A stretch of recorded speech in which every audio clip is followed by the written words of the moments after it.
बिजली की स्थिति है कि तार गया नहीं है, पोल गड़ा नहीं है, उसके घर उसके आधार कार्ड लेके 20,000 से लेके 80,000 के बीच में बिल उसके यहाँ पहुंच गया है। जो चीनी मिल है पिछले 10 सालों से 12 साल से बंद है, ये 10 साल से विधायक है। उस चीनी मिल को चालू करने के लिए आज तक एक धरना प्रदर्शन तक नहीं किए हैं कि वो चीनी मिल चालू हो जाए। अगर अभी एक जो पूरे विधानसभा में एक भी आईसीयू का बेड नहीं है कि अगर आईसीयू का मरीज होता है तो अपने विधानसभा में उसका इलाज हो जाए।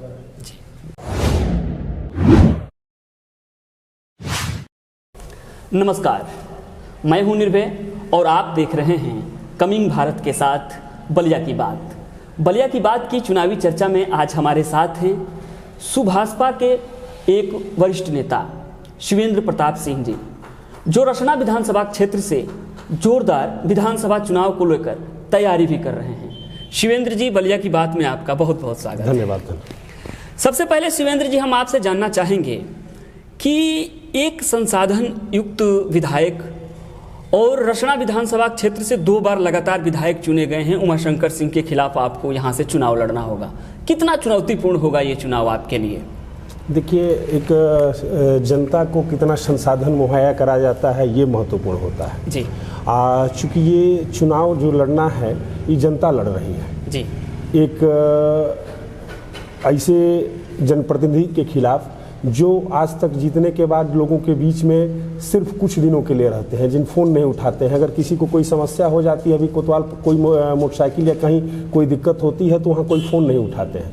उनके खिलाफ चुनाव लड़ना, हम उनके विकास के मुद्दे पे चुनाव लड़ना चाहते हैं। हम चाहते हैं कि वो बताएं कि शिक्षा के क्षेत्र में अपने विधानसभा में वो क्या किए हैं। हम चाहते हैं उनके कि चिकित्सा के क्षेत्र में वो विधानसभा में क्या किए हैं। हम चाहते हैं कि रोजगार के क्षेत्र में अपने विधानसभा में क्या किए हैं, एक बार उस पर डिस्कस करें। हम इन सब मुद्दों पर जाना चाहते हैं, चुनाव लड़ना चाहते हैं।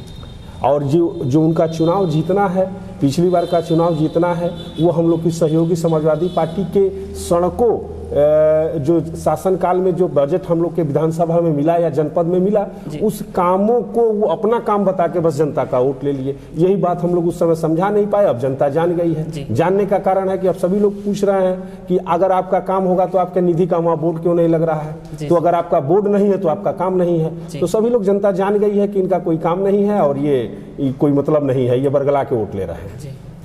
अगर हम 2022 विधानसभा चुनाव की बात करें और खासकर रसना की बात करें, तो वो कौन से मुद्दे होंगे जिन्हें अगर आप सुभाषपा के टिकट पर चुनाव लड़ते हैं और लोगों के बीच जाएंगे, तो वो कौन से मुद्दे होंगे जिन्हें बताकर लोगों से अपील करेंगे कि आप हमारे मत में वोट करिए? देखिए, हम आपको पहले भी कहे हैं, डिस्कस किए हैं, हम लोग का मुद्दा यही है, शिक्षा से जुड़ा हुआ मुद्दा। आखिर अगली पीढ़ी हमारी मजबूत कैसे होगी? आपके पास डंपर है, ट्रक है या आप इंडिवर से चलते हैं, इससे आम जनता को क्या फायदा है? आप उनको कैसे मजबूत करते हैं? आप उनको मजबूत करने का पहला हथियार है शिक्षा। आप उनको शिक्षा से सख्त करेंगे, वो आम लोग, गरीब लोगों का कल्याण उस शिक्षा में निहित है। आप शिक्षा के क्षेत्र में बताइए कि आप क्या कर सकते हैं, आपका मैनिफेस्टो क्या है। और 10 साल में किसी एक प्राइमरी में, चूंकि जो भी सरकारें रही हैं, सरकारों की होती है, आप किसी एक प्राइमरी स्कूल को बता दीजिए जहां गरीब के बच्चे पढ़ते हो, उस प्राथमिक विद्यालय को आप सुंदरीकरण करा के गरीब के बच्चे को हाईटेक व्यवस्था देने का काम किए हो।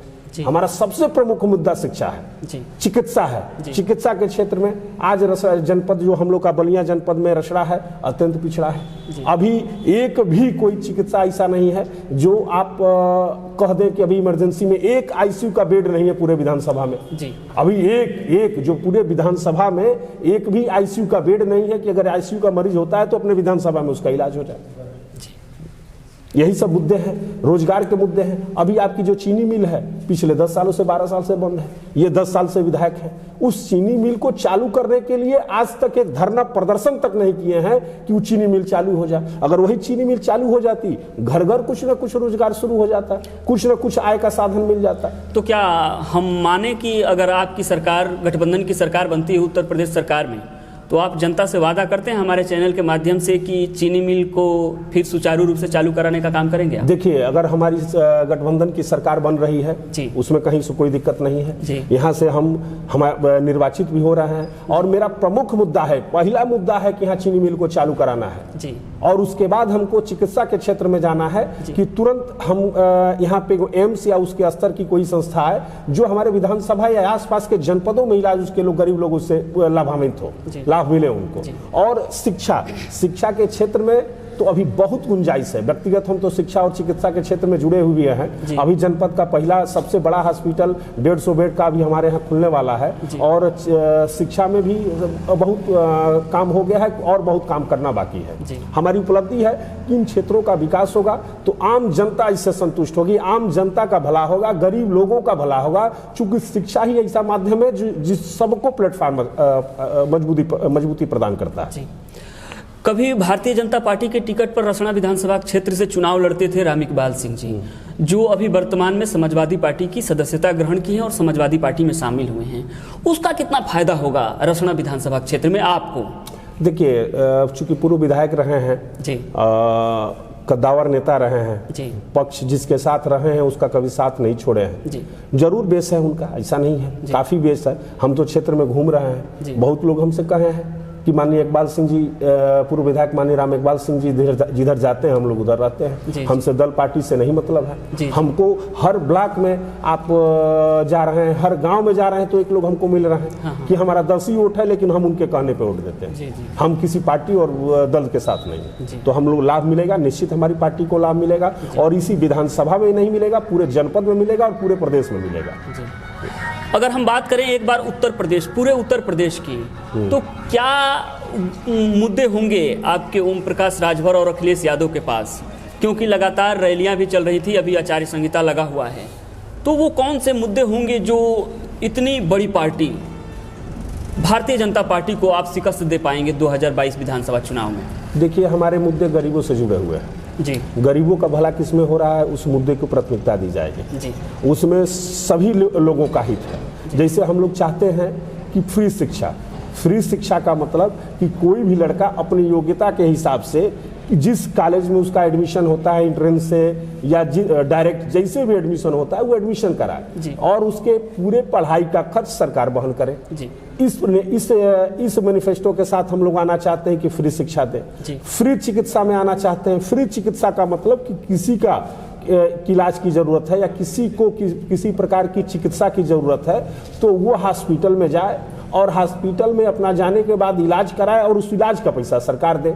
ये गरीबों से जुड़ा हुआ मुद्दा है। जैसे अभी कोई कह सकता है कि ऐसा कैसे होगा, अभी आप दिल्ली में देख लीजिए, 25 लाख रुपया कोई आधार कार्ड दिखाता है, 25 लाख रुपया की दवा उसकी फ्री होती है। तो हम मानते हैं कि हमारा प्रदेश उतना नहीं कर पाएगा, चाहे हमारी पॉपुलेशन ज्यादा है, तो हम कुछ कम से शुरू कर देंगे, 5 लाख से शुरू कर देंगे, 3 लाख से शुरू कर देंगे। एक शुरुआत तो हो कि एक गरीब से लेके अमीर सबके पास हॉस्पिटल में जाने से पहले सोचना ना पड़े कि हमारे पॉकेट में क्या पैसा है।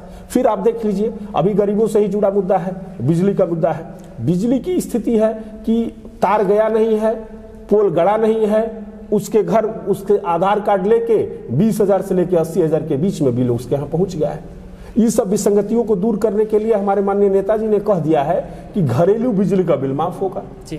ये 300 यूनिट जिसकी जलती है या सिंपल भाषा में लाइट बल्ब और पंखा चलता हो उसकी बिजली की बिल नहीं लगेगी और जब तक हम लोग का शासनकाल रहेगा तब तक नहीं लगेगा। आज जो इस भारतीय जनता पार्टी के शासनकाल में जबरदस्ती जिनका आधार कार्ड लेके बिल भेजने का काम किया गया है उनका भी बिल माफ करने का हम लोग काम करेंगे जी।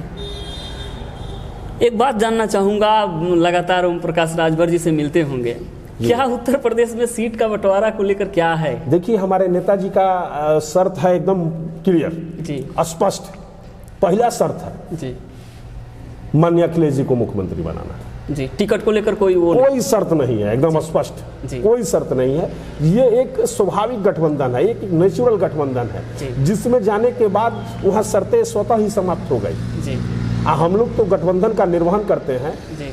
हमारे माननीय राष्ट्रीय अध्यक्ष श्री ओम प्रकाश राजभर जी तो पिछली बार बीजेपी से बात हुई थी, बीजेपी 21 सीट कह के और 8 सीट दी थी, उसके बाद भी हम लोग साथ नहीं छोड़े जी। उनको सत्ता में पहुंचा दिए जी। तो हम लोग तो अपने शर्तों का सम्मान करते हैं और गठबंधन धर्म का निर्वहन करते हैं जी। क्या लगता है कि उत्तर प्रदेश में एक बार गठबंधन की सरकार होगी? पिछली बार भी थी, पिछली बार आप भारतीय जनता पार्टी के साथ थे, लेकिन इस बार अखिलेश यादव के साथ आए, सिर पे लाल टोपी है आपकी। आप मीडिया बंधु हैं जी। भारतीय जनता पार्टी को 14 साल के बाद वनवास से सत्ता में भेजने का काम माने हमारे राष्ट्रीय अध्यक्ष श्री ओम प्रकाश राजभर जी ने किया। जी, जी। इस बात को प्रमाणित किया भावी मुख्यमंत्री श्री अखिलेश यादव जी ने हमारे 27 अक्टूबर को हल्दरपुर की रैली में कहा कि श्री ओम प्रकाश राजभर ने भारतीय जनता पार्टी को जिस दरवाजे से सत्ता में घुसाया था वो दरवाजा बंद कर दिया। वो दरवाजा माननीय अखिलेश यादव जी के लिए खुल गया और वो सत्ता के में अब आपका जो चुनाव हो रहा है, आम जन में आप चल के पूछ लीजिए कितने लोग हैं महंगाई से त्रस्त हैं, हर चीज कोई समस्या नहीं है, कोई सरकारी दफ्तर में जाते हैं तो कोई सुनने वाला नहीं है, इनकी कोई बात कहने वाला नहीं है, आम जनता परेशान है और पूरी तरह से सत्ता, आम जनता पूरी तरह से सत्ता बदलने की का मन बना चुकी है। बहुत बहुत धन्यवाद शिवेंद्र सिंह जी का, अपना कीमती समय बलिया की बात और कमिंग भारत को देने के लिए आपका बहुत बहुत धन्यवाद। जी धन्यवाद आपको भी, आप सभी मीडिया बंधु को भी।